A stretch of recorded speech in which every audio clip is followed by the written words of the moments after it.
Good evening or good afternoon. Good afternoon. We want to welcome you back to our program this evening on mental health. And I don't know about you, but I'm glad to be in God's house this afternoon to discuss a very, very important topic, and that is that of mental health. At this time, I want to go ahead and introduce our panel of professionals who are going to be leading and guiding us and giving us counsel in regards to all things mental health. Praise God. And so first we'll start on this end. We have Taja Vance. If you want to wave your hand, Sister Taja, for those that don't know, she's the, yeah, amen, sure. She is a staff development and clinical supervisor in behavioral health at Dayton Children's Hospital. Ms. Vance coaches employees and interns in the art and heart of mental health therapy. She's a licensed social worker. Ms. Vance is currently a student at Liberty University pursuing a doctorate degree in strategic leadership with a desire to empower and enhance businesses that serve minority communities. So we welcome you, Mr. Vance. And then on the opposite end of Sister Vance, we have Dr. Robert Henderson. He's a psychiatric mental health nurse practitioner who works in behavior health and addiction medicine. He cares for individuals with psychiatric mental health disorders and emotional disturbances and addiction disorders. Dr. Henson works with adults in both the inpatient and the outpatient setting. So we welcome you, Dr. Henson.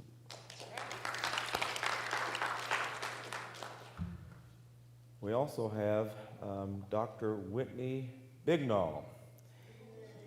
She's here, yes, absolutely. She's Associate Clinical Director and Director of Community Impact and Evaluation at the Kids Mental Health Foundation. She is also an Assistant Professor of Pediatrics in Division of Psychology and Neuropsychology at Nationwide Children's Hospital and the Ohio State University College of Medicine. And we have also with us Lauren White. There you are. Welcome, Mr. White. Is a proud two-time graduate of Xavier University with a bachelor's degree in political science and a master's degree in clinical mental health. He is currently a doctoral candidate in counselor education and supervision and PhD program at the University of Cincinnati. He is also a licensed professional clinical counselor with supervision designation in the state of Ohio and works as an instructor also at Weinbrenner Theological Seminary based in Findlay, Ohio. So at this time, we just want to welcome Mr. Lauren White as well.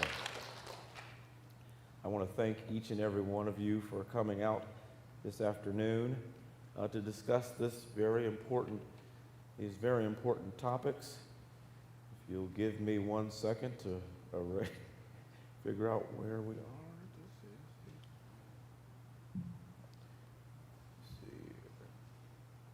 There we go. Okay, so we'll go ahead and get started. And so this will be interactive. If those that are wanting to maybe ask questions or get further clarification or further counsel, we would ask that you utilize our mics. We are recording, and we'd like to be able to pick up on your good questions because we know that you guys have come prepared with query, and we want to be able to capture it in all of its fullness. Amen? Okay, so let us begin. And in going down this, I'm not going to call it a rabbit hole, but I was having a conversation with Taja earlier this week, and I don't think that I fully understood or grasped the importance of mental health in our community, and just the brevity of it all, and just how intricately involved it is and interwoven into our society and just society as a whole, mental health and just the importance of it. So I had some questions, and so she was able to give me clarification. I want to ask, and I'd like to ask each of you, if that would be okay.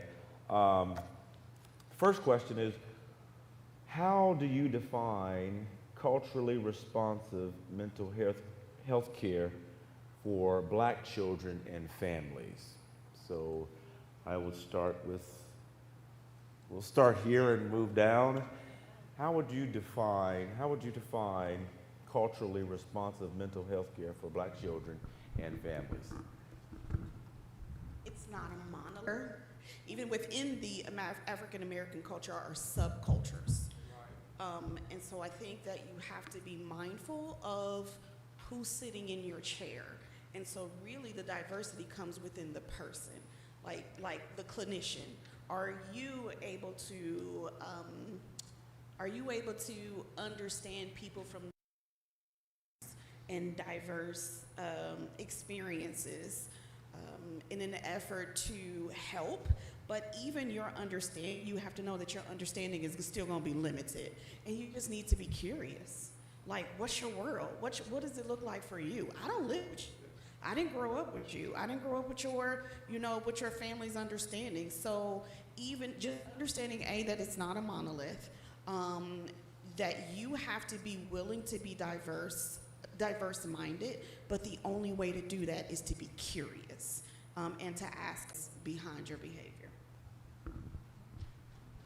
Thank you. Dr. Whitney, for you as well, how would you define culturally responsive mental health care for Black children and families, and what does it look like? I think it's important to know about the disparities that are existing within our society, understand the barriers the families might have experienced before coming to that office, and then being aware of, to echo Taja, you want to be open to what the family finds important, because every family has things that they find important, and you want to make sure that you understand it and you learn about it so that you can interweave it into what you decide is the best treatment for them. As she said, treatment may look different depending on the family, but I think it's important to have just a foundational understanding of what African Americans, Black Americans may be experiencing, so that if they do bring something up to you, you're not surprised and you know how to respond in an appropriate manner. All right, thank you. All right, let's move on to Dr. Hennison. How would you define culturally responsive mental health care for Black children and families? And I might also add all families in general. Like, how would you define culturally responsible? Culturally responsible care, I think it's my job to ask the patient what it is that I need to understand. Mm-hmm. I also have to understand that everybody in the world has bias of some sort. You That's were right. raised to think a certain way about everybody, everything. You have an opinion about everything. And so their thought process may influence the way that they practice their vocation. So it's important for clinicians to ask the patient, what is it that I need to know in order for me to be able to do my job to help you reach the best outcomes that you possibly can. I think just having a real conversation with individuals about what they find important and how we can incorporate that into their care is the best way to go about that. All right, absolutely, thank you. Brother Laren, and to you, sir, how would you define culturally responsive mental health care for Black children and families? So what I would say is I've been on both sides of the coin. So I've been a provider, a therapist, so working with young Black men and young Black women and children. And then I trained What I think is key is that we have to demystify what treatment is. So a lot of times people think that counseling or social work or psychology or psychiatry, well, a lot of times they think that they're the same thing, and they're not. Yeah. We got to start there. So we all have our own individual part of the puzzle, but as we work together collaboratively, we can service the children and families. But what I would say is, for me, culturally responsive treatment is starting off with the relationship with the client. So figuring out about their interests, figuring about their family, their worldview, et cetera, and then taking those things and seeing how can we utilize the best parts of you in treatment. So for me, I played basketball, soccer, played Uno, talked about anime, you know, whatever it is that the clients want, and trying to incorporate that into their treatment. All right, thank you, Mike. The other side of that coin is, okay, so the side of the coin that we just answered is how do we, engage clients in culturally responsive ways. The other side of the coin is the clients and the families. It's like you gotta go into the therapy office and you gotta be honest about your culture. You gotta tell them the truth. And a lot of times people come to us and they're like, but you're the expert. Yeah, of my life, but I'm not the expert of yours. And so just because we have the same skin tone does not necessarily mean that we've had the same experiences. And so because we haven't had the same experiences, you can't just come into the office or take your kid to an office thinking that this black clinician, because they look like you, is gonna understand everything that you've been through. And that I've seen that create just a wedge between the client and the clinician, because they're like, well, don't you know? And it's like, no, I don't. And so we have a responsibility as clinicians, but when people are clients, especially children and their parents, you have to come in and you have to be willing to operate in honesty. Because I tell kids all the time when I worked with them directly, if you come in here and you give me 50% of the truth, I'm gonna help you 50% of the way. Is that good enough? But if you come in here and you tell me all of the truth, recognizing that I'm not gonna judge you, and I know that that takes time, but I'm not gonna judge you. But if you give me everything, I'll give you everything. And that's really the only way for us to make meaningful change. Right, I like that, absolutely. Brother Lauren, yes. One other thing I want to say is, let us know what you don't like. So if you are getting a medication, or we're doing a certain type of intervention, and I'm doing mindfulness with you, and it puts you to sleep, please tell me that you don't like that, so that we can find something else for you to do. Because what happens is, people don't like certain treatments or modalities, and they will just stop cold turkey, or they won't come back, and then we don't know what's going on with you. So if you don't like it, come back, tell them you don't like it, and then see. Maybe they can give you a referral if they can't give you the modality that you need. All right. That reminds me, I remember when I was, during the pandemic, I worked in healthcare, worked in skilled nursing centers, and it was just a really rough time, and I was just struggling with a lot of different things. So I put myself in counseling, and I thought, that's the responsible thing to do. I put myself in counseling and talked to the counselor for a little while, and he told me some things. He made me feel a little bit better about myself. But I didn't do that. I didn't tell him about the things that I did not like. So just as quickly as I put myself in, I took myself also out, because I felt, well, I don't know that I necessarily agree.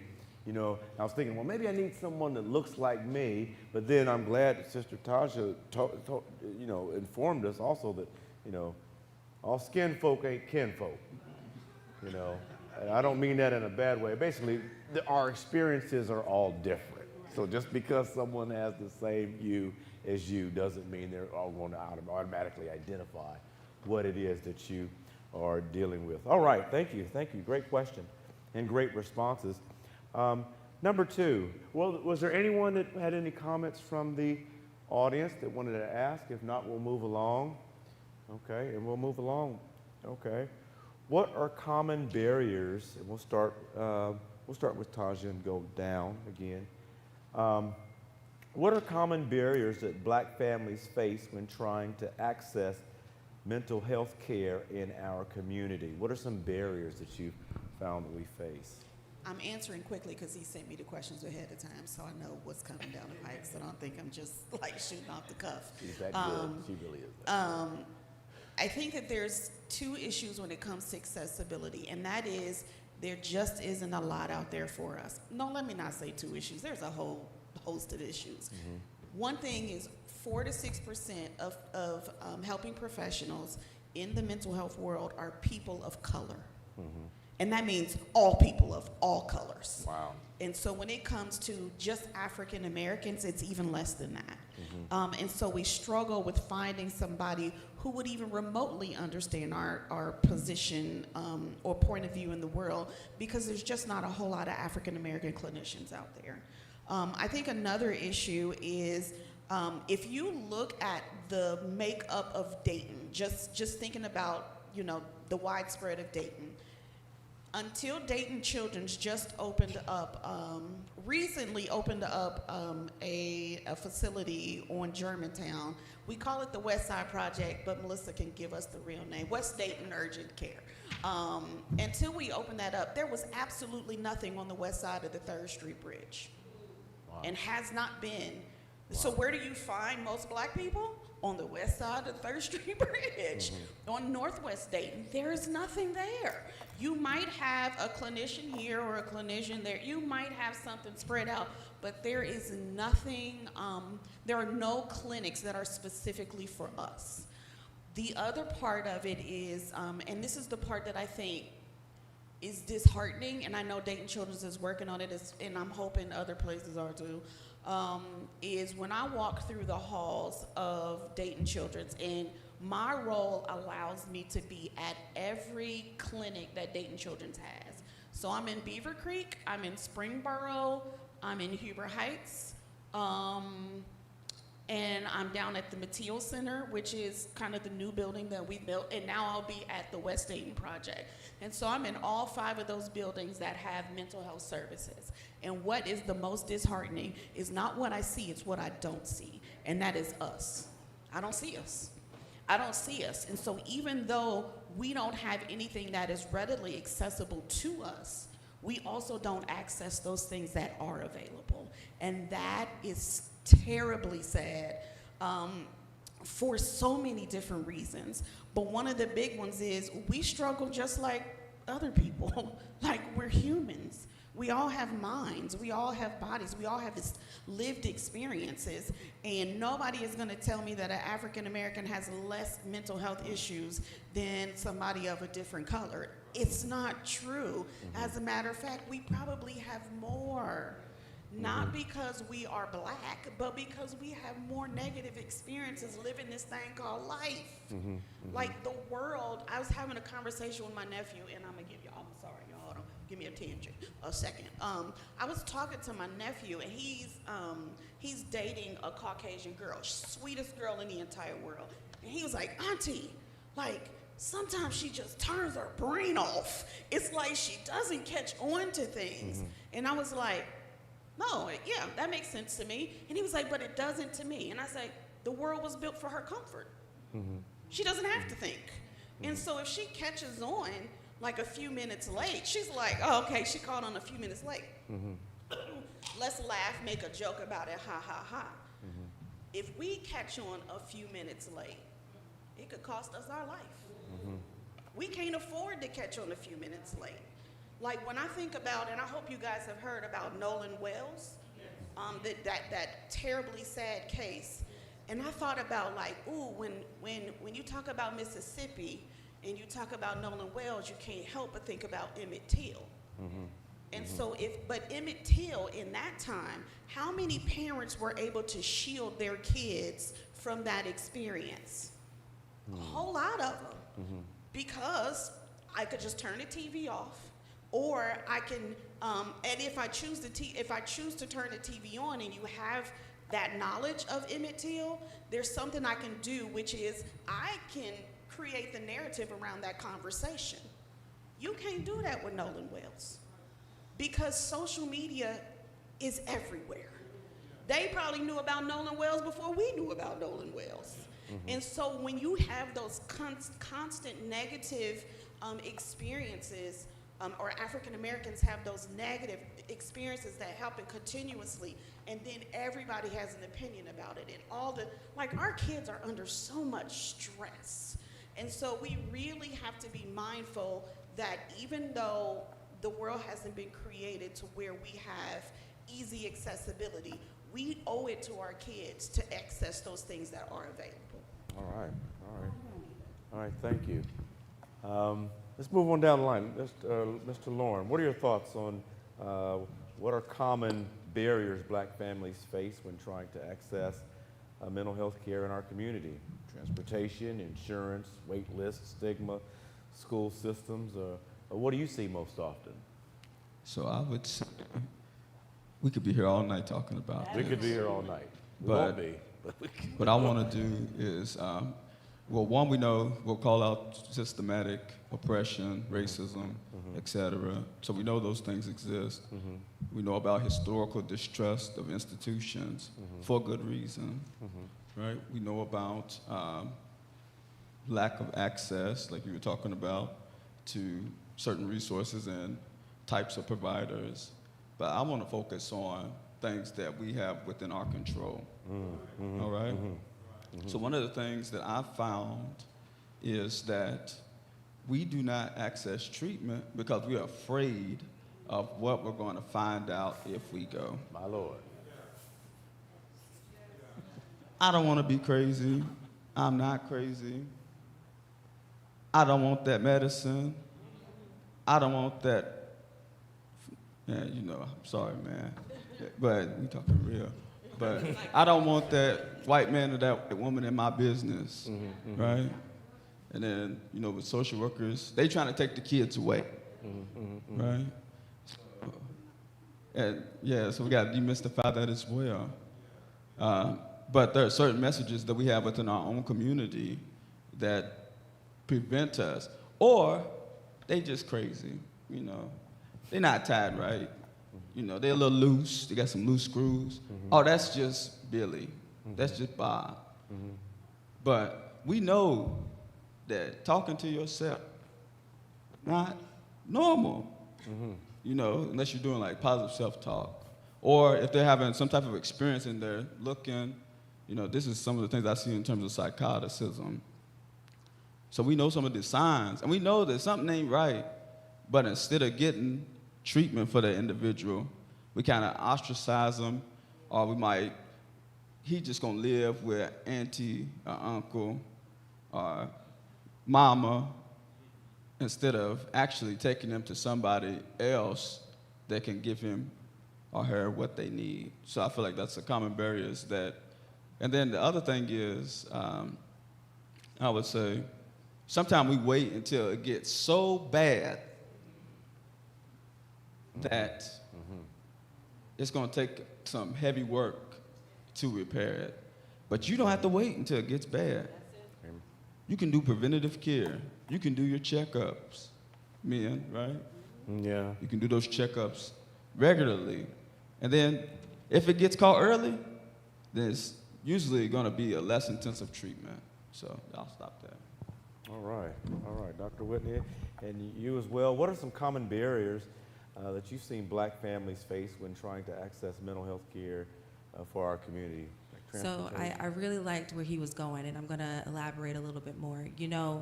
We think about mental health, and we often think about the worst thing. But we all have mental health. We are feeling right now. We have thoughts that are going through our head. And there are times when we are having good moments and times where we're not.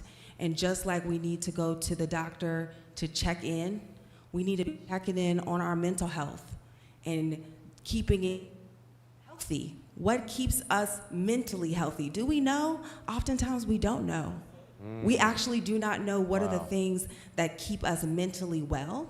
So then we can't be doing the prevention that we need to be doing. So I think that's one part of it. The other part is that we are so scared of the system that we don't go. or we don't want the label. And I tell people all the time, even if you don't have the label, that means they're gonna give you another label, right? They're describing you in some way. And labels are just shorthand for us as the providers to know what we're talking about. But just to have a label just means we can then go to our research and know what things to start working on with you. And so I don't want us to run away from just being labeled as something. The other thing is, treatment is not a bad thing. So, you know, if you have diabetes, we wouldn't just say, well, maybe you can take the medicine, right? Maybe you can do the lifestyle change. Because we know if you don't, the ramifications, it's the same for mental health. We gotta make sure that if we are given certain modalities to try, we should try them. And the last thing that I think is important is that one experience doesn't mean the whole thing. Meaning, if you have an experience with a therapist and it does not go well, that doesn't mean the whole field is bad. It means that that therapist and you don't click. And I think it's being open to maybe finding somebody else who's willing to see you or be on your team and those things. The other thing is, the truth is, in general, we just don't have enough behavioral health providers. We will never have enough for the need. Right now, we're in a youth mental health crisis, and the truth is, we don't have enough. And when people come, do you know the modality of how many sessions people get? 1. My Lord. People go and they don't come back. And in the first visit, all we're doing is asking you questions about what's going on. You're not getting intervention. And so the reality is that we are limiting ourselves in being able to get the full dose of something that could be helpful because we don't give it enough of a chance, right? And so those are just some of the barriers. There's lots of barriers, but some of the barriers that I think is important to think about. All right, thank you very much. Dr. Hennison, as well, I'll ask you the same question. I'll expand on it a little bit. What are some common barriers Black families face when trying to access mental health care and families in general? I think it's a three-pronged kind of problem. Okay. One is education. There is not enough health literacy in the world. They're just, I wish I could go teach every day, all day long, but I can't. So just this kind of situation where people are coming, some health literacy is, I don't know if I'm turning my mic off, is a wonderful opportunity.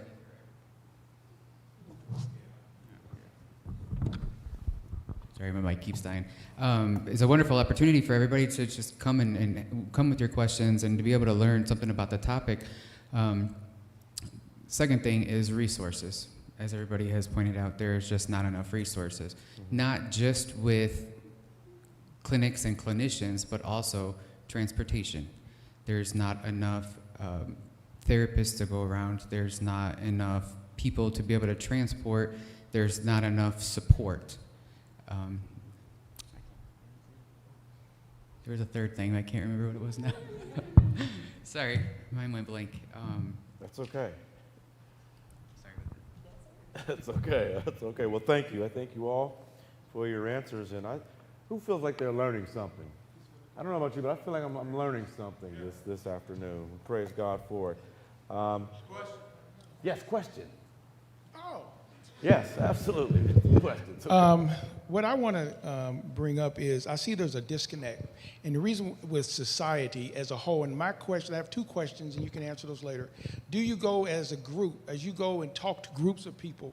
Because many times in our society today, groups of people are suffering from the same thing, and they don't really understand what it is. And the reason why I say that, because I remember, and I've been a teacher for 30-some years, and I've been retired, but something came to my mind the other day where I observed all the kids in the class, and this is high school, all the kids in the class had cell phones, okay? And they're always on their phone, looking down at their phone, they're disconnected with everybody, their conversation is based on social media.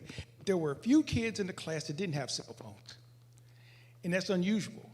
But if you look and listen to their conversation, they were talking amongst each other. If you searched the book bag, they had books to read, recreational books. They talked about how their families and things did things together.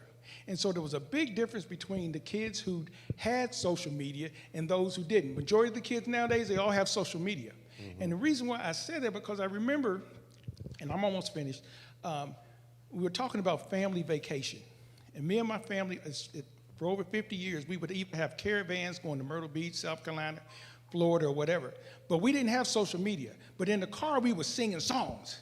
You know, Old MacDonald had a farm, and all these crazy. But even it didn't matter how old we were, but we were interacting with each other. But now when you go on trips and things, kids have their cell phone, and there's no conversation with people. They're not talking, you know. And one of my grandkids came over the other day, and we were talking, and I'm talking to them, and they're on the phone. I said, hey, I'm talking to you. I can hear you. And so what I'm saying is, this is a problem too. And somebody mentioned, sometimes we look at something that has to be out of kilter to really be a mental illness. But these are mental illnesses that the whole society is suffering, communicating with one another, having fun with one another, doing things like we used to, singing songs, and just being with family. Now we want to hurry up and get there. You know, I'm talking to you, I hear you, you're on the cell phone and all this other stuff. And so what are your recommendations to transition families when they're trying to make a family a family? Go back the way it used to be, instead of everybody come to the dinner table and everybody's sitting on their cell phone and nobody's talking. And this is what everybody, doesn't matter what color you are, see, and it's happening even in our churches. Everywhere we go, we're impacted by social media. It dictates our lifestyle. So how do we get back to the way it used to be so we can communicate with each other and have fun like we used to? Sing some of the songs, Humpty Dumpty, whatever. Anybody want to address? Well, I'll go first, but then I feel like we all have some good answers. I think the key is, one is recognizing that social media exists, technology exists, and the world has changed. And so if you know those things, you have to be intentional about doing something else. So you can't just expect that, oh, we're going to start talking to each other. That's not how it's going to go. You actually have to say, this is the time we're going to talk to each other, and we're going to set this thing aside, and we have to put limits.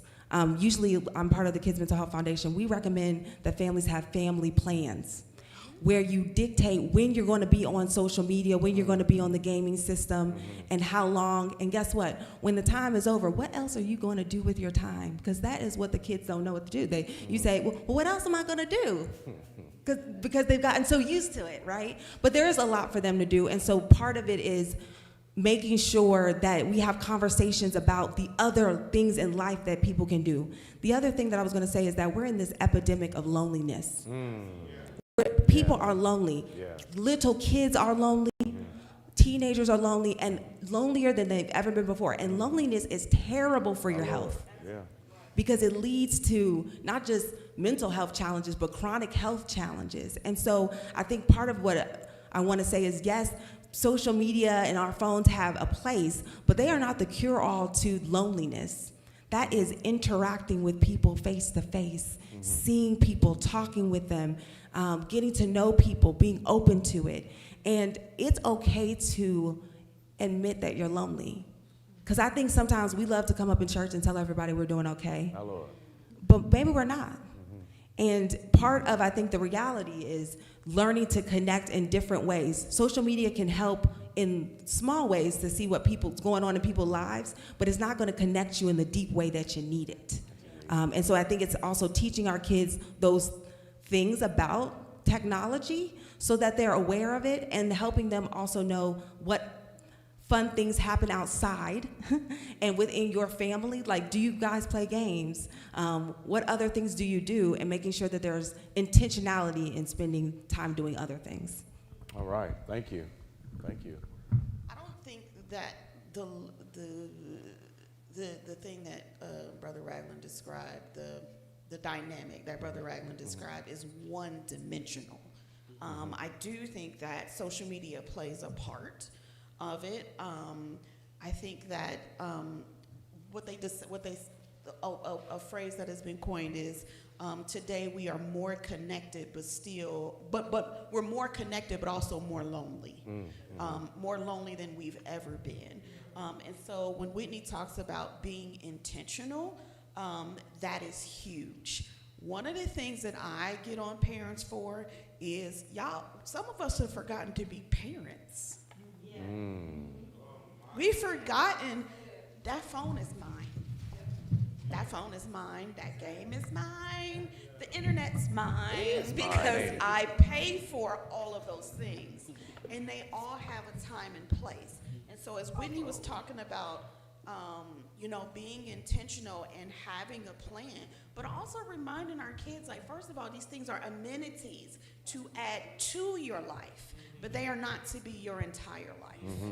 They are not to be the way that you find happiness and joy and belonging and connection, but that does require us as parents to say, hey, you get an hour and you start this young. Like it bothers me when I come into our crisis center dating children's, and I'm like, we've got 2-year-olds and 4-year-olds, and the parents are asking them to, you know, can you assess my kid? Absolutely not. No, I don't even know what to do with it. He's 2. And there's nothing I'm going to tell him now that by the time he gets to the door that he's going to remember. He's 2. Like, we really have to be intentional now about really this thing called family, because we're not going back to the way it used to be. I know that we think that there was a better time. I know. And in a lot of regards, it was a better time because you didn't have all of the distractions. And so now, instead of trying to eliminate the distractions, we got to really create a purposeful plan for the distraction, helping our kids understand the whys and the whats and the usefulness of these tools as they navigate this thing called life. And understanding that their world is completely and totally different than the one that we experience. It is. And there's going to be some grief for us because we want them to have all of those joys, but we also can learn a lot from them. And so it's kind of like, how do you have those intentional conversations? Is it in the car? Is it at the intentional conversations absent technology? Is it in the car? Is it at the dinner table? Like, you know, are we having a no technology Sabbath?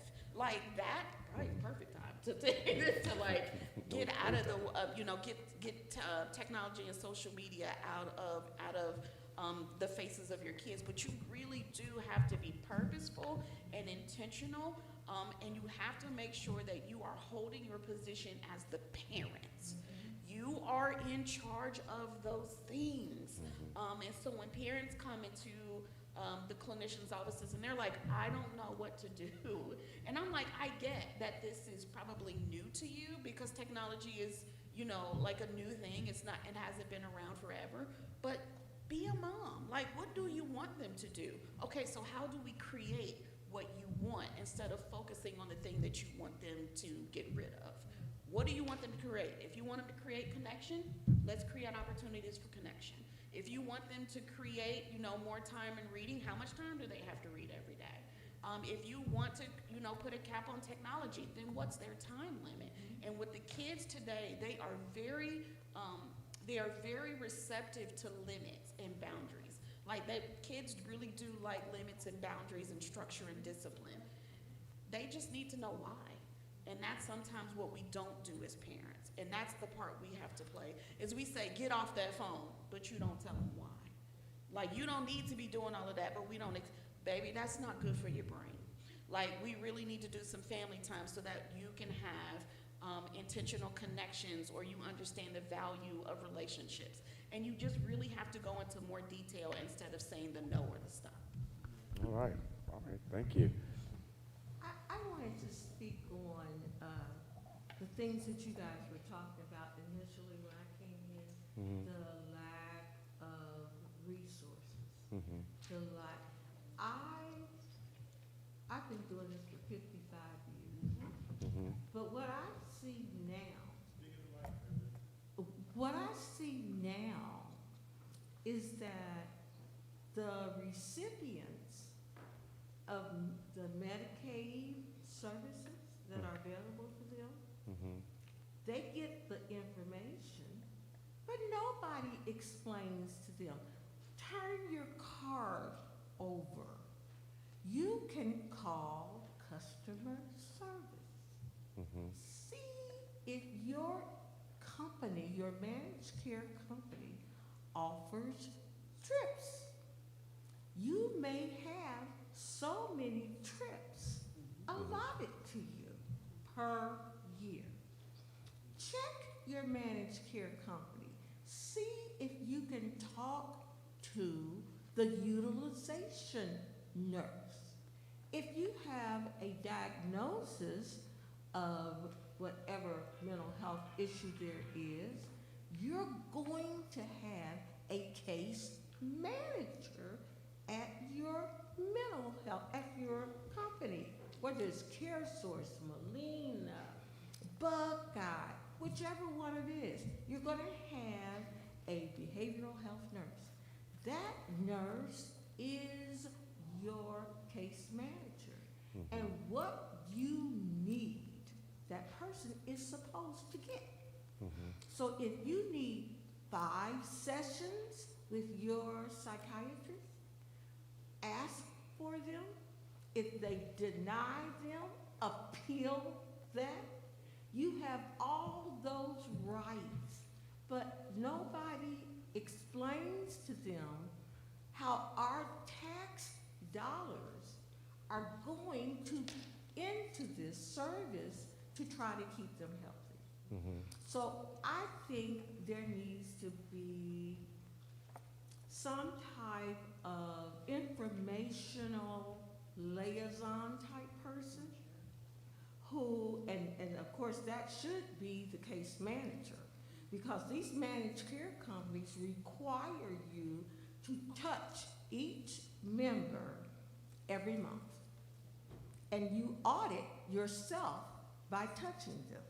So if you're not being contacted by your nurse, case manager, then they need to kind of find out who their nurse case manager is, ask customer service, and then kind of go from there. The problem is they don't know the questions to ask, and you don't know what you don't know. So we got to get that information out there to them. Absolutely. Can I speak to this? Yes, absolutely. All right, I want to speak to both questions. So the previous one and this one, I'll start here with yours. Oftentimes I've found that chronic users of the system know how to work the system. So, but those who don't, it's a learning game. So I feel like those that know how to get the rides and all that, they're really good at it. And then, but the other thing is, if your case manager or your counselor or your psychologist or your psychiatrist is, or your nurse practitioner is calling you, answer the phone or call us back. Because I know personally, I want to make 100 phone calls, especially if, when I've been in some agencies, I have 80 to 100 people. If you don't make your appointment, I'm going to call you, I'm going to send a letter, et cetera, respond to it. But, so that's one side. The other thing, we were talking about this thing here, and some people find that when younger people, I'm a millennial, use this thing, that they're being disrespectful. That's not always the case. So partially, I was hiding this from y'all because I had to look something up, because so there's this terminology, digital native versus digital immigrant. I'm probably in the middle, because I was old enough to where I grew up without a cell phone, but cell phones probably became real popular when I was probably in like middle school. And we had, what's that thing you can move up? I can't remember it now. We had flip phones, but now when you had the one that you kind of slide up and had the keyboard. Yeah, The BlackBerry? BlackBerry. Yeah, it's kind of like two-way. Yeah, you could flip it up. pagers. Oh, that was cool. And then you could get on Kick and all that. I don't know, some of y'all don't know about Kick. But what I'm saying is, I think technology is an awesome opportunity for different generations to connect. One of the things that me and my grandmother connected on quite a bit was she didn't know what she was doing. So she had to call me up, and I had to take control of her phone and help her do things through technology. Did she eventually learn some of the things? Yes. Took a lot of Facebook Messenger, video calls. See, the kids know what I'm talking about, because they're the ones doing it for you. Take that as an opportunity to learn something, or to, and Yeah, to connect. Play the game with them. You ain't got to do it all day, all night, but do some of the stuff they're interested in. Okay, absolutely. Thank you. Great responses, great questions, great comments. I'm going to throw you all a curveball. I did not warn you about this question because it just popped up in my brain just now. We were talking about technology and, oh, we had a comment over here. Yeah, sure. Go ahead. Yeah, before we get to buy. Absolutely. Come on. I just had a brief question. Going back to being the antagonistic relationship with mental health care, my question for you was, how do you build that trust of providers with this community? Like, what do each of you do? What do you guys do to build that trust as providers with this community? I think one of the things that I've been accused of in my role at Dayton Children's is they're like, oh my God, Tadra, you are hyper-relational.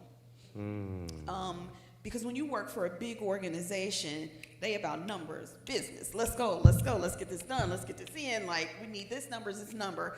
And I slow the process down by really just creating relationships. Like, there is, most of the people here know me, so y'all know I'm like super silly. And so if a girl comes in and her eyebrows is good, I'd be like, okay, eyebrows, yes. That's a connection. That's a connection. Or she got on SpongeBob, even if it's pajama pants. I really don't care because you came to therapy, so I'm happy. You come in pajama pants. But I'm like, okay, I love SpongeBob. My son used to da-da-da-da-da-da-da-da. So it's like, how are we, you build the excitement for mental health services through relationships. Like, and that is very hard, especially in the medical field, in the medical world, because we are governed by certain things that we have to do. And so we have to spend so much time in a session, and we have to do so much time, before it counts. It's a mess. But that's the world that we live in. And so I encourage social workers, clinicians, or counselors, that's what I'm looking for, is really find the opportunity to build a connection. It doesn't take a lot. I'm looking at Dina's purse, and I used to do this with kids all the time because they love purses. I'll say, oh, that purse is ugly. You should let me have it. And then they'd be like, no, because they had to catch on to what I was saying. But in that moment, we just built a connection over a purse. We just built a connection over something silly. All right, fresh whites, I see you. Speak their language. Understand the world that they live in. And don't be afraid. And the one thing that I am going to truly encourage you guys to do is stop talking to them about yesteryear. I get it. There were some, Lord knows the number of times that I was not in attendance at school, that if my mama had known, because she had 360 on her phone, I'd be hanging from something because I'd be in trouble. Because there were just things that I wouldn't want exposed on social media. There's things, it was a different world back then. And so I got away with a little bit more. But I also got a little bit more that we see and deem as valuable. But I can't talk to my kids all the time about what it was like, what it used to be. That ain't the world that they live in right now. And it really makes a lot of kids feel dismissed. Like, okay, that's the way it was for you. So you saying your time was better than our time, which to some kids, they get the message that you're saying you are better than me. When in reality, we're not. We just live in different times. And so our jobs as not just the adults, but the older generation, is to not just try to bring them back to where we were, but for us to really walk into the world that they live in every day. That's our responsibility. And for me to be like, okay, I don't understand. This makes absolutely no sense to me, but tell me about it. What's it like? What are you feeling? What are you doing? What does it make you feel like? Like, and sometimes you're like, okay, my kids are 23 and 28. And there are times where I'm like, I did not want to know that. And there's no way I would have ever told my mother that. But I need to have that open door for them. Just because that door was closed to me doesn't mean that I get to close that door for them, because them not being able to tell me certain things makes them feel like they can't tell me anything. And so therefore, bring it on. Bring it on. I don't know how I'm going to respond, but bring it on. So stop asking them to live in a world that is no longer in existence. The world that they live in, the world that some of us are raising our kids for, no longer exists. Are you willing to step in their world and figure out what does exist so that you can create opportunities? Very good. And then I was just going to say that in regards to how to build the trust. So I go into every room like I know you already, honestly. There's nothing you could wear, look like, smell like, anything. I'm approaching you like we're good. And I go in there and I tell every patient, you're carrying something, right? They're burdened by something. That's why I work in a primary care office. So if I'm seeing you, that means I got a consultant to come talk to you. And if I'm coming to talk to you, I want you to know that I just became a part of your team. You're no longer holding the burden by yourself. I just joined your team, okay? And so me and the primary care provider, and maybe somebody else is about to join your team, but you're not alone anymore trying to figure it out. And that's what I try to relay to my patients constantly. I don't want you thinking, nobody cares about this. No, I do care about it. I care about you. I'm so glad you told me about it, so that we can start thinking about how tomorrow can be a better day. And so it's really about showing genuine care about who they are. And it doesn't take long to do that, but I think it has to be intentional in that therapist's mind, right? Because sometimes you're busy. Like, you know, you're in the office, you're seeing lots of people, but the key really is saying, I see you, I want to be helpful to you, and I want you not to feel judged, right? Because I think when we're talking about mental health, everybody thinks that what you have to say is the worst thing, or we're going to think you're something awful. And the truth is, that's not true at all. Like, I've heard so many things. The goal is, what I'm thinking about when you're talking is, what can I do to help you feel better? That's honestly what I'm thinking about, not anything else to judge you. And I think that's important when we talk about building trust. Absolutely. And half the time when you look at certain situations with people and their behavioral response is kind of egregious, once you hear the story, you're like, oh shoot, that makes sense. Yeah, I'd be cussing too. I'd be fussing too. I'd be fighting too. But sometimes people just look at the behavioral, the behavior that you see, without recognizing that there's a long story behind that. And if you take the time to be curious to get the story, oftentimes the behavior makes so much sense. And even if it's egregious, even if it's loud, even if it's offensive, it makes so much sense. And then that gives you just a bit more wiggle room to get in there and say, you know what? It makes sense that you're handling this in this way. Can I show you a different way? Can I tell you there's another way? Can I help you understand that there's something else that you could be doing to end up getting what you want, instead of what you're doing, which often leads you into trouble? And so it's like finding every opportunity to get in there. And sometimes that just takes a little bit of creativity, and not just doing the job for the responsibilities, but really caring, like Whitney said, because when you care, it's like, okay, this makes no sense right now, but I'm gonna find a way to get in there. And you just think about it and think about it and think about it and pray about it, hopefully. And then God opens up an opportunity for you to get in there, and then you want somebody. All right, absolutely. Elder Swift has a question or comment for us.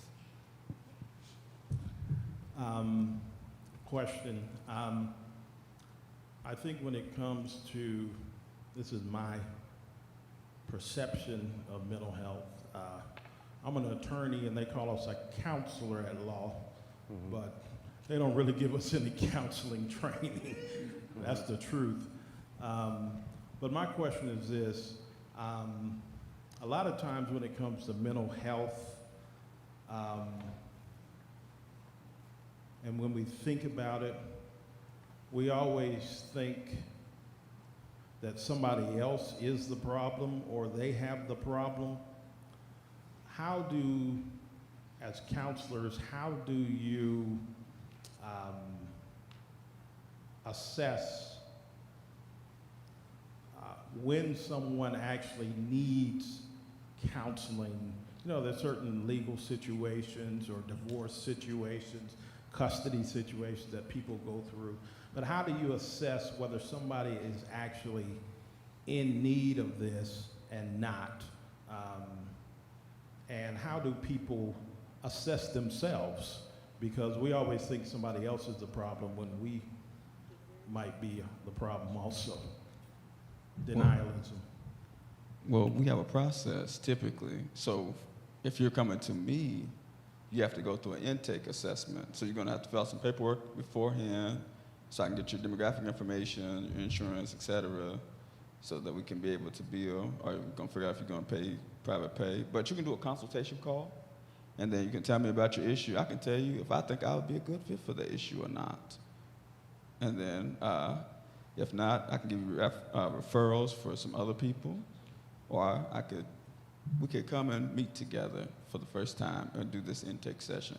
What people don't know in terms of mental health services is that you get one intake session, I believe, per organization if you got a care source. So you could technically get an intake assessment from me, then you could get one from her.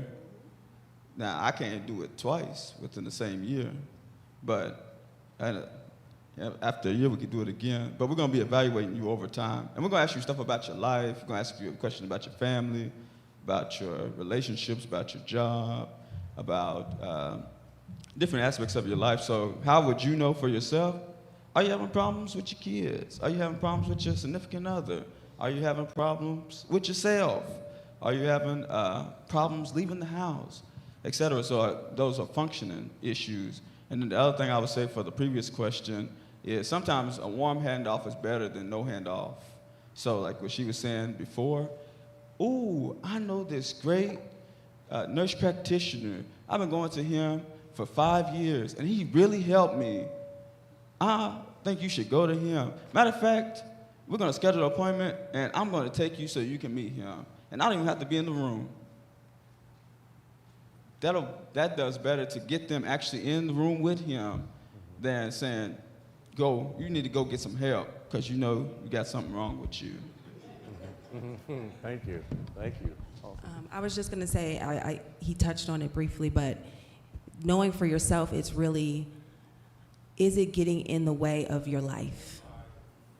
If you're not able to live the life you want to live, you probably need to go see someone. And that doesn't mean you're going to get this horrible diagnosis, but it means that you might need some strategies so that you can start living life in a fulfilling way, right? Because sometimes things pop up, we get stressed about something bad happens, and we need someone to help us navigate those times or those symptoms we're experiencing that are getting in the way, right? So I always tell people, you know, if you are someone who's inattentive, but you are straight A's and you're rocking this, you don't need to see nobody, you're doing great. But if it's getting in the way and all of a sudden your child is failing, right, then we should probably see someone. So it's really about how it gets in the way of life that I think people should think about.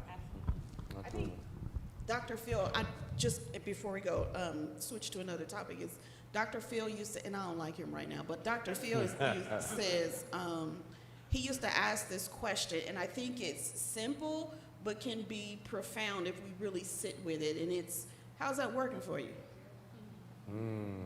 How's that working for you? It's a simple question, especially when we're evaluating ourselves. Like, how that's hard too, y'all. Let me just tell you the truth. Like, how's that working for you, Taja? It's not. And I've asked kids this question, I mean, you know, as young as 9, 10, and as old as 22, 23. How's that working for you? And so piggybacking off of what Whitney said, if it's not working for you, it's worth exploring. Why is that not working for you? Like, is it something you're doing, or is it something that Is it something that's happening to you? And so I think that we, as much as we're living in a loneliness epidemic, we're also living in an accountability deficit epidemic, where because it's so hard to look at ourselves, sometimes we just avoid it. But the best way to get to where you're going is really to have some intentional self-reflection time. That needs to really happen every day. But it can happen weekly, or it can happen monthly. And I know a lot of people do it yearly as they turn another year, or whatever the case may be. They kind of look back and say, okay, what did, how did this year go, or how did this month go, or how did this week go? Like, we really need to get to a place where we are encouraging people to look at the choices you make and ask yourself something real simple. How's that helping you get to the goal that you have set for yourself? How's that working for you? And if it's not working for you, it doesn't mean that you're a bad person. It just means we need to shift gears. What does that look like for you? All right, thank you. My question is two parts, dealing with trauma. With the incidence of trauma, in my opinion, being so high, and you guys practice what you do, what are some of the most effective ways you have found to deal with trauma? And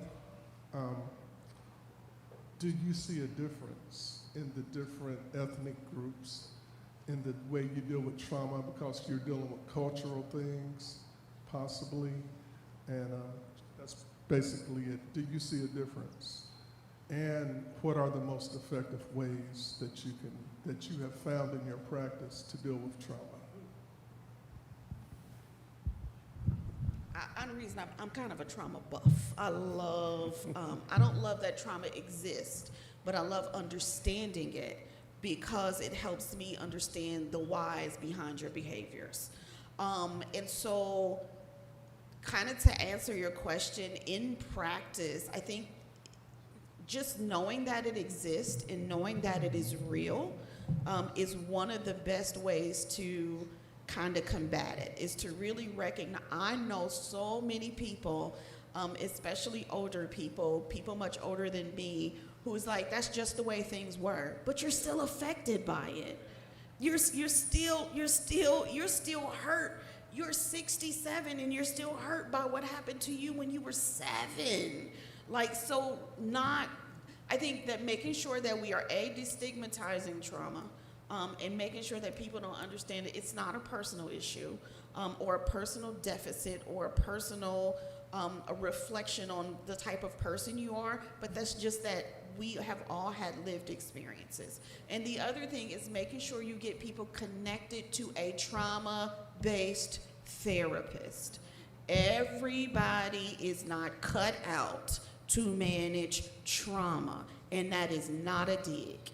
That is not a dig on any clinician, but you gotta know if that's for you or not. So the best way to combat it is when you get to a place, hopefully when you get to a place where you're like, I probably need to go talk to somebody about this, is you need to, don't walk into a therapist's office as the client for the first 5 to 7 sessions. You are the interviewer. Are you a good fit for me? Can you handle my stuff? When I mention my stuff, do I get some kind of vibe from you that is like, are you scared to deal with my stuff? Are you frowning at me because when I mention my stuff, and when I say stuff, I mean trauma. Is there something about you that is really resistant to helping me on that level? Or are you one of those people that's like, well, that's just the time or the way things were, or either side is dismissive. And so you want to make sure that you are seeking the support that is going to best fit your need. And so in our individual work, one of the things is, like, if you haven't had the training, don't use the language. There was something, I'm not gonna say that. But if you don't have the training, don't use the language, and don't give people the idea that you know what you're doing on this level. Is trauma pervasive? Absolutely. But is everything that we call trauma? No. And so we really need to be careful about how we present our concerns to clinicians and making sure that we are being totally honest with clinicians, and then clinicians have the right, or should have the responsibility of saying, hey, that's probably not in my realm, and let me go find somebody else who can help you. Does that make sense? Okay. What I would say, because I've treated kids and I've treated adults with trauma, and it depends on how the trauma is impacting your life for how I'm going to approach that situation. And then sometimes people come in with a diagnosis of ADHD, or they'll come in with bipolar disorder or schizophrenia, but the trauma is not diagnosed, or it's been mislabeled. So what I found is, here's another good one, ODD, conduct disorder, okay? They're not allowed to. They're not. My people are not allowed to give that as a diagnosis. What you'll find is, so a lot of those things, like with concentration, ADHD, concentration is associated with PTSD, acute stress disorder, etc., right? But it's, how long has this persisted? Was there an event that occurred? So there's a whole lot that goes into it. I don't want to, I teach diagnosis. But you want to make sure that with that, you don't just get that label in that first session and then just stick with that. The clinician should continue to ask you questions. You should be given more information, and then hopefully the diagnosis will change over time as we get a more fuller picture of what's going on. So, but to answer your question in terms of how we treat it, it depends. Yeah, there's no one size. And then I was going to say, on the prevention side, is that a lot of us are experiencing traumatic things that could impact us negatively, but we don't know if it's going to or not. And so I work with kids, and I tell people all the time, when you've experienced a big loss, fire, a hurricane, an accident, something that terrible has happened, there are things that we can do to help kids protect them from the effects of a long-term trauma diagnosis. And so I think it's important that if you know that someone is experiencing some trauma, what are things that you can do to put in place to help protect, right? We call it being a protective factor. What can you do? So like having trusted adults in your life is a protective factor. It's why having good family cohesion is a protective factor. It's why when something disruptive has happened, you try to keep the kid on the same schedule and doing the same routine. So I say that just to say that there are treatments for trauma and we should think about them, but I also want to say lots of people are experiencing trauma, and there are things that we can do, everybody can do, to help mitigate some of the effects of trauma in the day-to-day life. All right. Dr. Henson, Just yes. add about the trauma is if someone is not willing to speak about their trauma, do not bring it up. Do not re-traumatize them. Bringing that up and throwing it, in just even if it's in passing, or maybe a topic that might be related to the trauma that they experienced, re-traumatizes them, and it just compounds the symptoms of their mood and can lead to even worse chronic illnesses. Thank you. Thank you. All right, Sister Richardson. So my question was also around trauma, and you've answered most of it. The other part of it was, I'm an administrator in an elementary school. I've never seen so many diagnoses for young children in, I don't know how long, all of the things that you just mentioned. I had a second grader who someone tried to diagnose him with bipolar, schizophrenia, but he's too young, so we're gonna give him this instead, and put him, he was probably on 5 different medications in a matter of 1 school year, right? That all affected him in a lot of different ways. But what I have noticed is that we have like a generation of parents who have not dealt with their trauma raising children. I've read or have heard also that obviously that trauma can, generational cycles, but is there like a DNA component? Can it be passed down? I've heard that. Is that true? there's definitely research in epigenetics. So where we pass down things, and even if you want to think, I'm a preacher and all that too, but I believe there's some components of evolution that do actually impact us as well. So, but yes, but beyond it being genetic, it's behavioral. So how do you discipline your children? Do you beat them like a slave? My Lord. Let me stop. You know what I'm saying? That's real. Do you teach them, because we were taught in yonder time that we couldn't do certain things because it was a protection? So you don't go out here, you don't do certain things because there were real consequences to our actions. Some of that stuff we have to unlearn, we have to unteach. So, as much as it's genetic, I'm sorry, Doc, go ahead, because you haven't said a whole lot. Go ahead. I was gonna say, there is some bit of a genetic component, especially if the mother, while pregnant, is under some kind of duress or stress that can definitely affect the child. And then there will be, research tells us, because of hormone imbalances, neurotransmitters imbalances while the mother is pregnant and under stress, yes, it can affect the child, and it will ultimately affect the way that they are, way that they perceive the world, because the mother has a certain set of skill set that she knows, and this is how she handles things.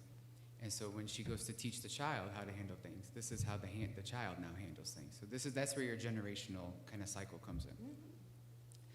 But just like to the genetic component, there are some mental health disorders that there is a very strong genetic component, like schizophrenia. Anxiety actually has a very, very strong genetic component, and ADHD. I remember one time, sorry, a little story, but my family, we all have really bad anxiety. I mean, it is very evident. I don't know if y'all have been seeing me up here. I've been shaking my leg the whole time. It's just me, but that's just what I do all the time.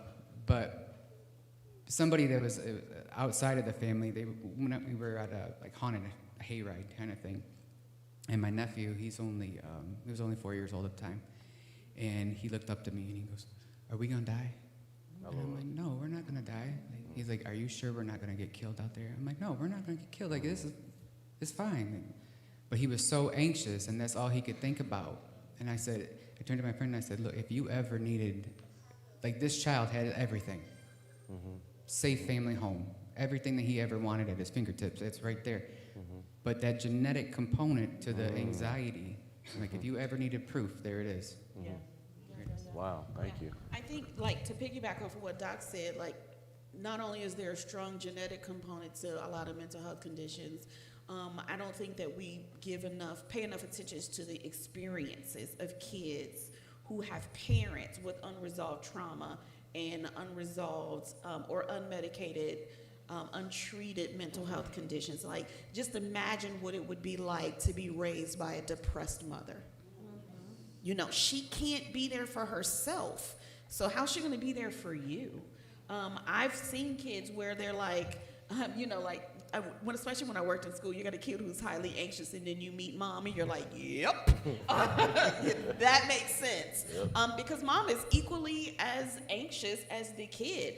And so, yes, is there a genetic component? Absolutely. But there's also, some of our kids are experiencing mental health conditions, not necessarily fully because of the genetic component, but also what their lived experiences are.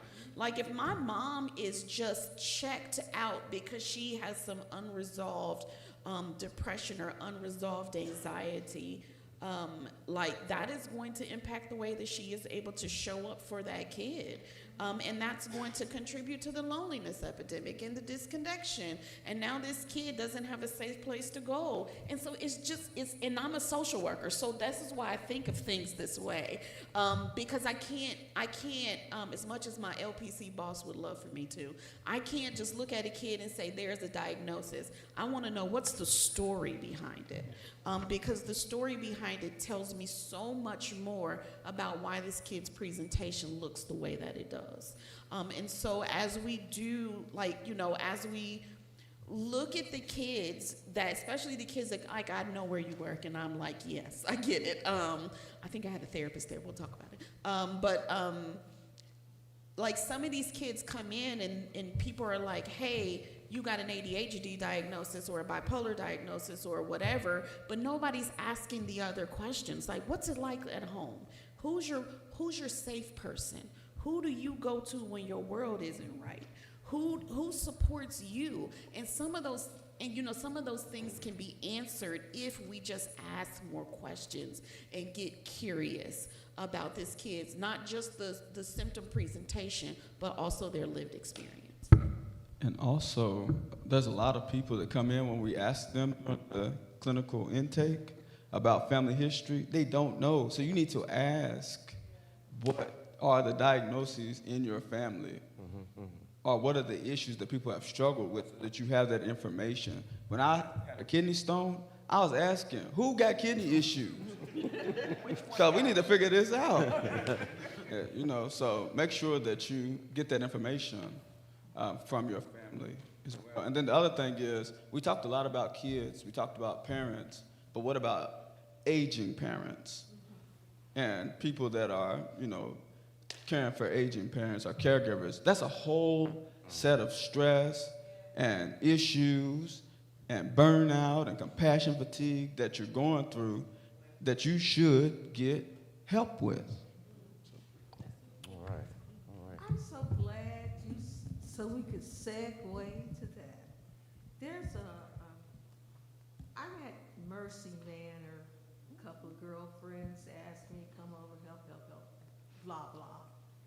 And so I took the executive position there, but I read every assessment that comes through, because I want to know, when I speak to you, that I'm going to connect with you in some kind of way.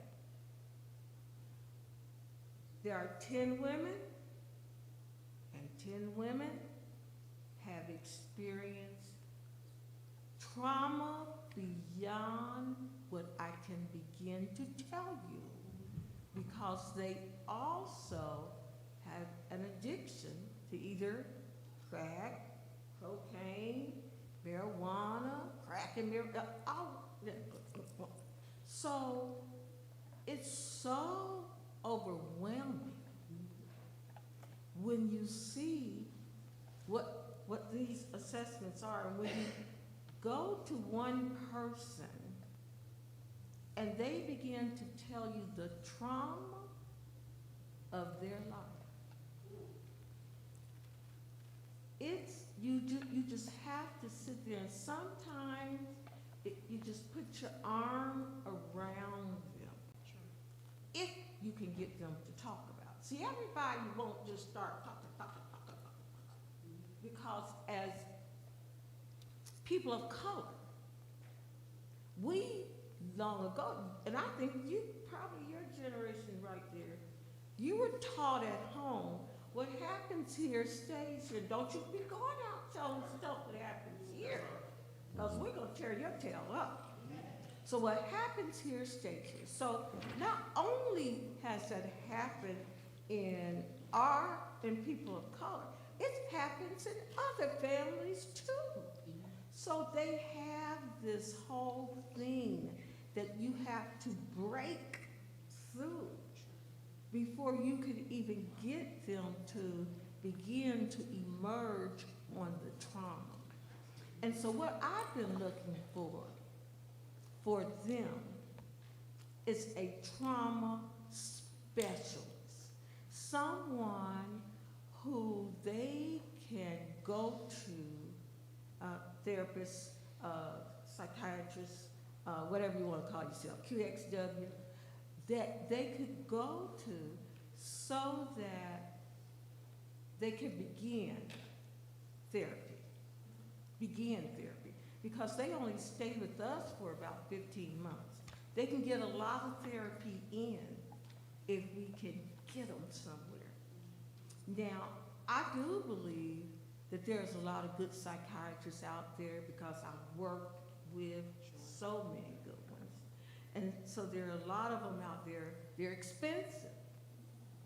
but you can go to a psychiatrist that is in your network of providers. And that's on the back of your card that you get for Medicaid. So what I'm having the resident managers do is try to find therapists for them that can address their needs. But you talk about trauma, and I'm glad you guys brought that up. There is trauma from childhood that I got a 67-year-old woman, and it's right here, not up here. I got this lady that's 65, it's right here. And this just, it precludes them from working as best they can on their recovery program and working at what they call a true and honest program.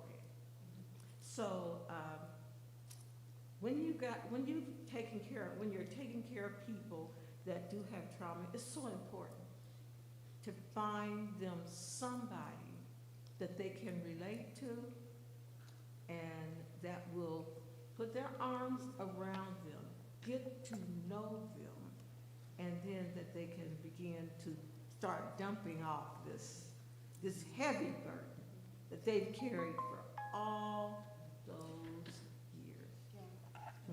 Thank you.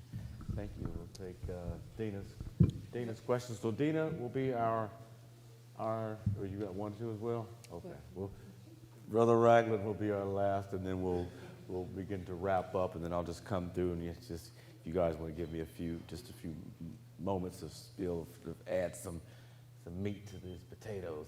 Okay. Yes. So this is a question, clinician to clinician. So how do you deal with clients that have that are religiously preoccupied? Now, this is the setting, right? So I'll be ruffling some feathers. I have a client who hears voices. It's clear that he's schizophrenic, but of course he's a believer. He's a believer. So he won't take his medicine because he feels like he likes the voices. He feels like the voices are the voice of God. My Lord. So this is my issue today, even. Is he a danger to himself or others? No. No. Then what's the problem? I mean, really, if he's Okay. religiously preoccupied and that brings him any kind of comfort and he's not hurting anybody, but that didn't. No, but here's the catch. He would drive without his license, and he would say, God told me I'll be okay, so I will drive without my license. Is that somebody using that as an excuse for their behavior? Because that's what that sounds like to me. That sounds like they're using that as an excuse and not something that they're actually. I mean, yes, you can have those kind of delusions, of course, but if you're doing bad things and you're using your religious preoccupation And calling it God.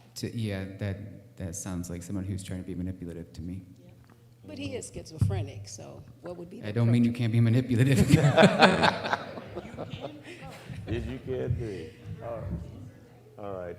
Did that answer your question? No, I think. No, it didn't answer. Okay. Because I think what Doc is saying is that, and please correct me if I'm wrong. I think what he's saying is that you can have an official diagnosis with the symptoms and the impact on your life, impact on your functioning, and all of these things, and still use your diagnosis to your advantage. And people do it all the time. I mean, I have a million children who's like, oh, I can't go to school, I'm depressed. It's like, girl, get your butt up out the bed. But, I mean, people do it all the time. But I think that what Doc said was right. Is he a danger to himself or others? And you say, no, he's not a danger to himself or others. He's driving without a license, though. Today. I know some people who in their right mind who do that. I know some people who do that, and it's like, hey, you don't have an official diagnosis. So is he doing things that are wrong and manipulating his diagnosis? Probably. But is it the end of the world? Well, when there's himself was. Okay, so let me add on. There is some substance abuse too, so we're dealing with that. What is his? Well, we don't want to go into particulars, but I would say focus on his treatment plan. So that's the purpose that you're seeing him. So whatever, if you don't want to address that, then we're gonna defer that. But it sounds like harsh, like we don't care. But we can't make a client make a change that they don't want to make. And if they're going to do stuff that's going to get themselves in legal trouble, or even if they were to kill themselves, we cannot stop them from doing that. We can only take the necessary precautions. So doing the safety plan, doing what's necessary. So look at your ethical code, look at the law to see what your responsibility is. And then once you've met your responsibility and you've gone through, if you are dependently licensed, talk to your supervisor. After you've done all that, you're No, but as the prescriber, usually they bring the clients to me, like make them take their meds, and my hands are tied. I can't make anyone take their That's meds. beyond your control. That's nothing that you can do about that. I would like every facet of each mental illness. There are parts of it that most people like, and there are parts of it that they don't like. Like somebody who has bipolar disorder, they love being in mania. Mm-hmm. They can get things done. They don't have to sleep. They feel on top of the world. When they want help is when they feel bad, and that's when they hit the low. So that's when they get to depression. A lot of people who have schizophrenia, yes, they have delusions. Most of them know that they're having delusions.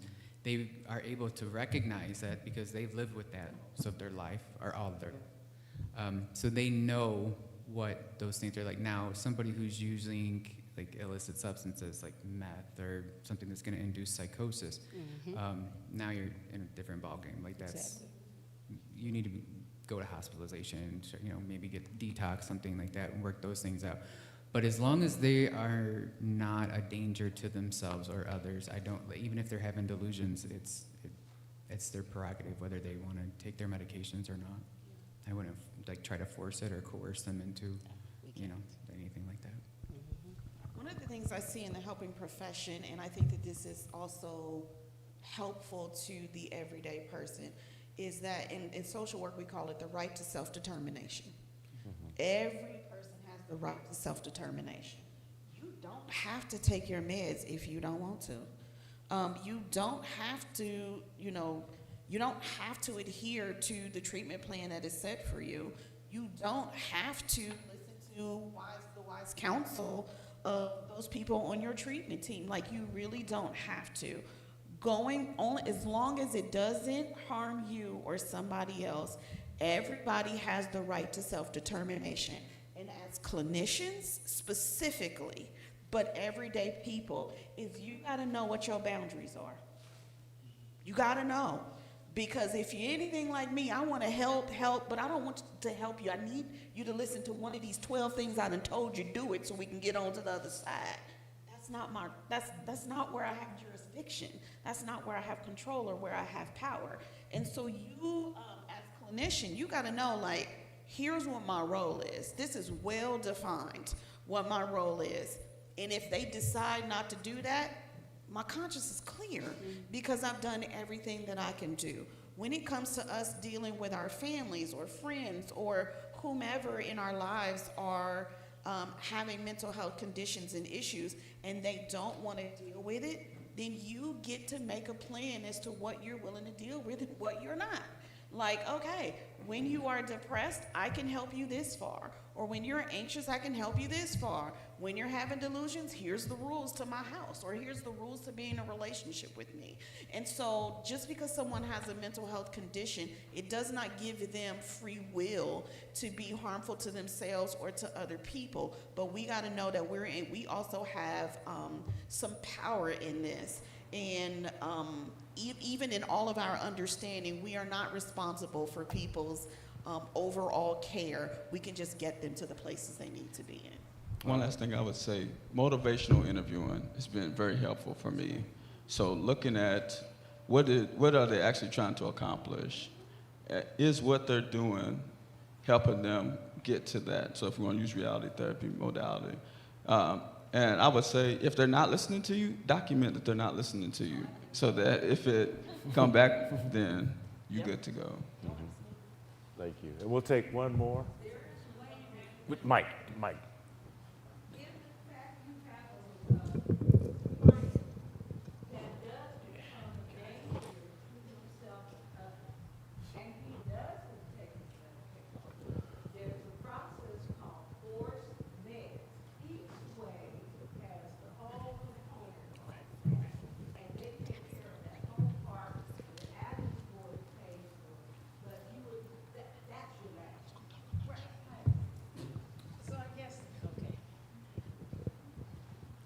not to ruffle feathers, but in the church, we tend to hide our mental health disorders.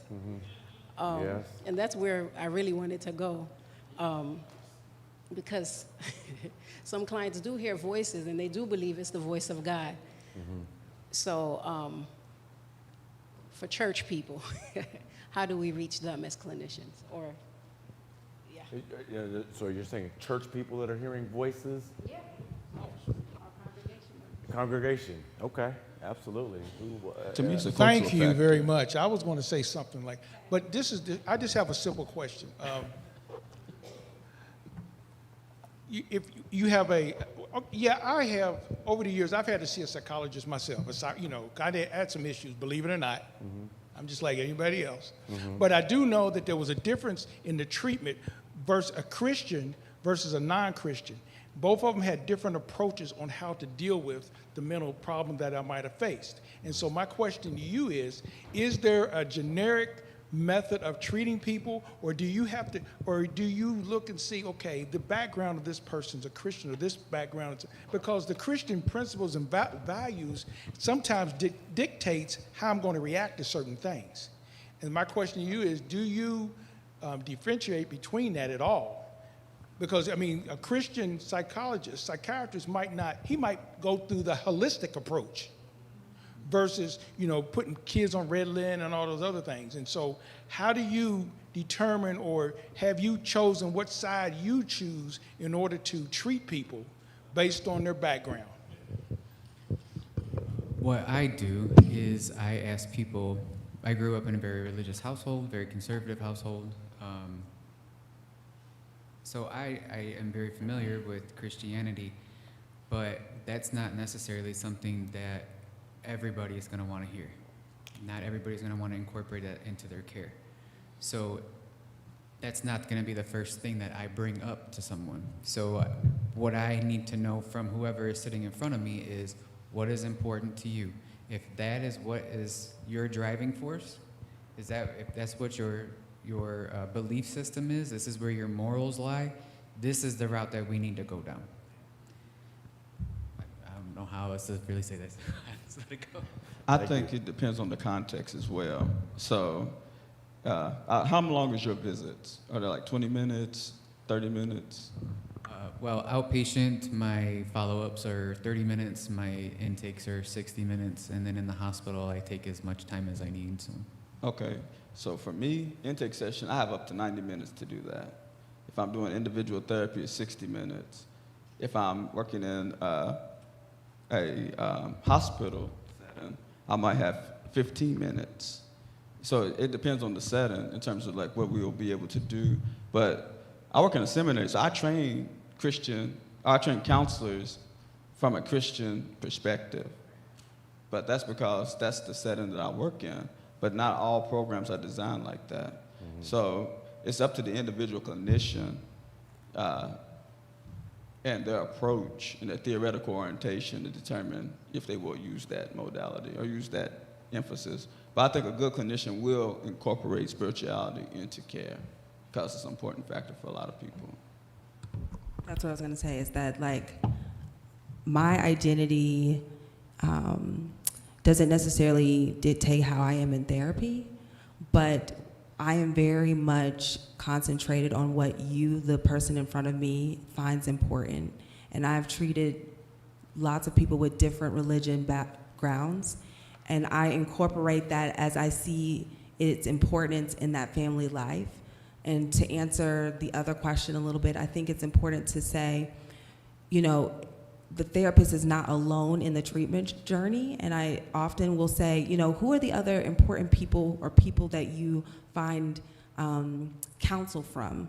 And we'll say, like, let's include your pastor or your synagogue leader or get them involved, because sometimes I think it's not just on me to have all the answers. I think incorporating other people or learning a little bit about what someone believes and incorporating that, using some of the evidence-based principles that I know. Like, for instance, there's a mindfulness technique where you imagine that you're sitting by a lake, and you feel all these worries, and you take each worry and you put them on a leaf and you watch them float away, and it's supposed to help you feel better. And I have worked with a Christian client, and instead of the lake, I have them imagining giving each individual worry and handing it off to God. Each one handing it off, right? Same kind of thing, different visualization. And so I say that to say, like, I think I use different things based on the background of the patient and what they find important, because even if someone identifies as Christian, I have many of them who would not want me to incorporate it. So I am very clear while I'm doing my intake and getting to learn from them what they value, so that I know the perfect way to incorporate it if needed. All right, thank you. Well, I thank everyone for their time. I thank our cast of professionals for sharing their time with us. We do have one additional question. No, this is not a Oh, it's question. not. It's just a comment that I really have been blessed by the panel. Amen. Did an excellent job. Amen. Really did.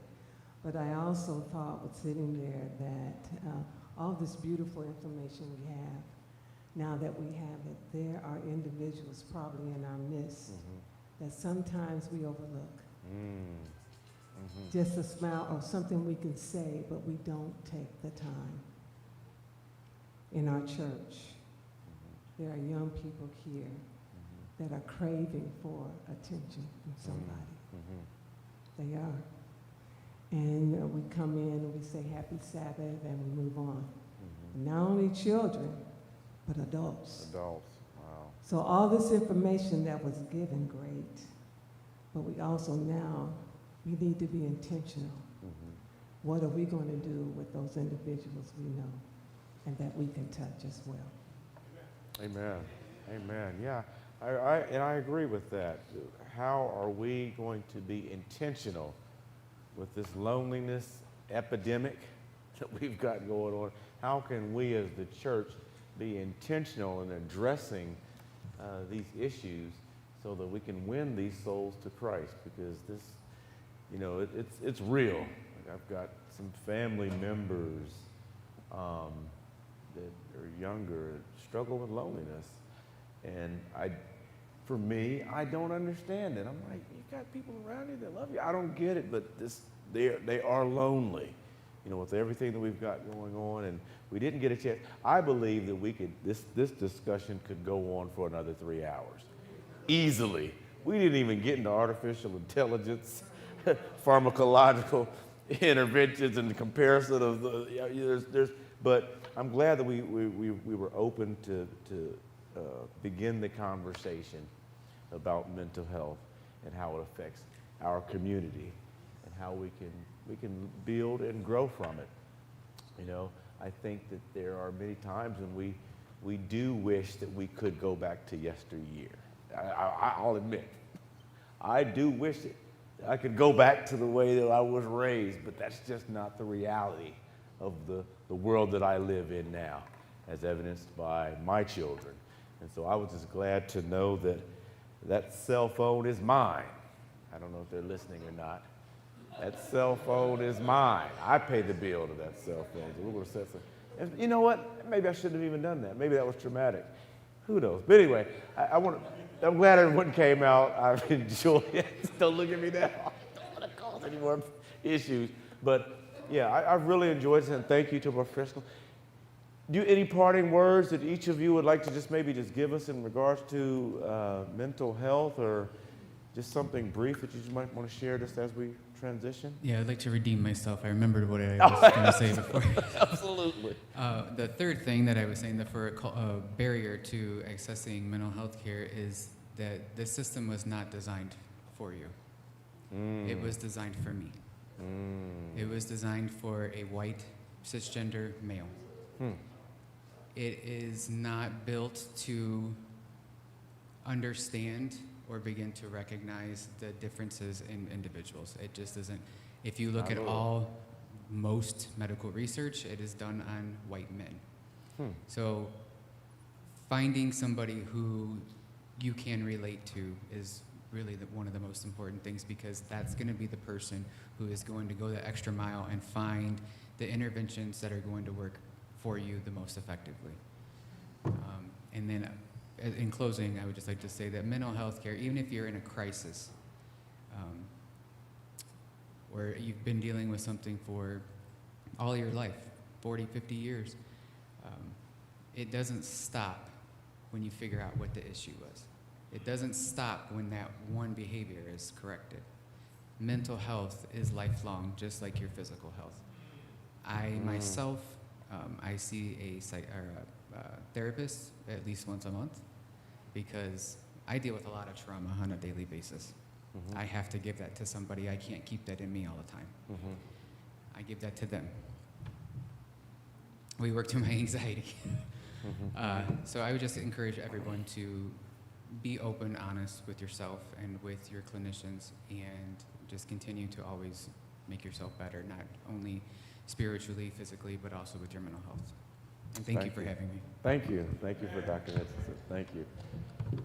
I was going to say that we all have mental health, every one of us. And there are going to be times when we have moments where we're doing amazing, and there are going to be times of challenge. And how we respond depends on what's in our toolbox. And what therapy can do is give us more tools to handle the challenges. And so I want to demystify therapy into this thing where it's, you got to be really sick or really in this bad place. No, it should be giving you some skills so that when some negative things happen, you know how to handle it. And especially for our kids, they need skills. We can't expect them to just know how to deal with anger or frustration or challenge. That's something that we have to model and show them how to do and talk with them through and learn how to problem solve.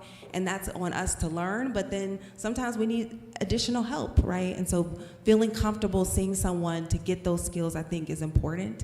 And sometimes there's this belief that if you're in the church and you're not doing well, it means something's wrong with you spiritually.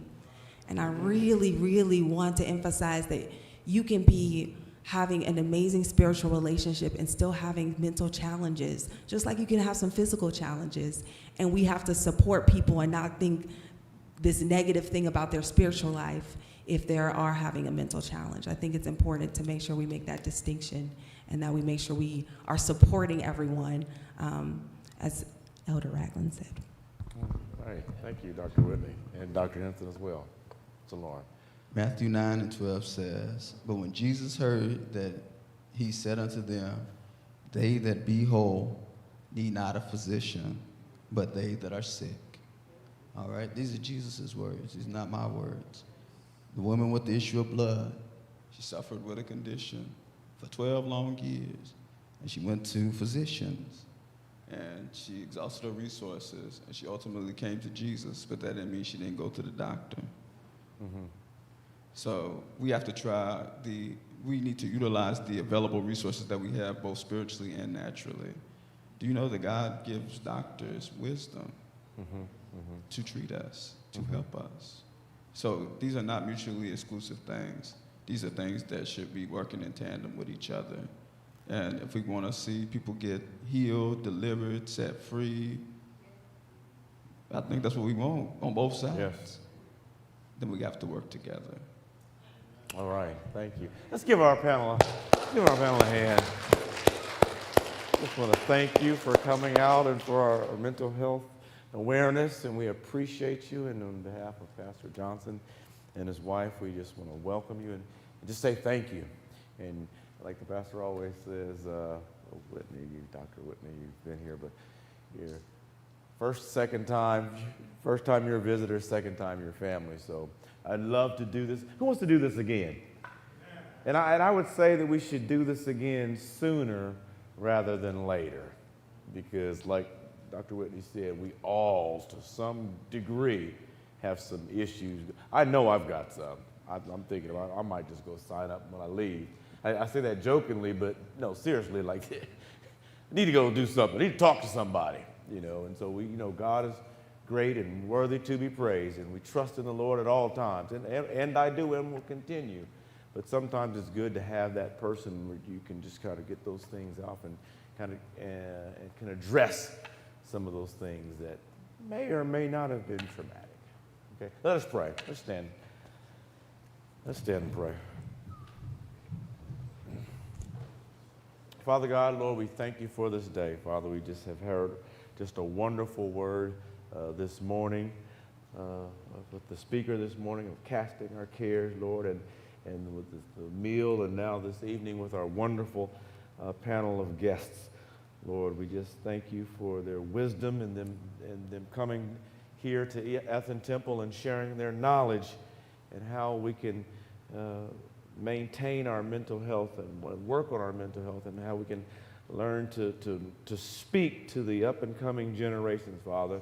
Lord, we live in a different world now, Lord, but we just ask that you would prepare our hearts and our minds to be able to be laborers in this world, and so that we can be effective in this world as well, Lord, for these times, Father. And as we travel home, Lord, it is my prayer that we would travel safely, and that you would be with us and go before us and to guide us, Lord. And as we go into this week, Father, bless us, keep us, hold us, and protect us. Guide our mind and our thoughts. Bless us and return us again next Sabbath safely to church to worship again with you. In thy Son, Jesus' name we do pray. Amen and amen. You are...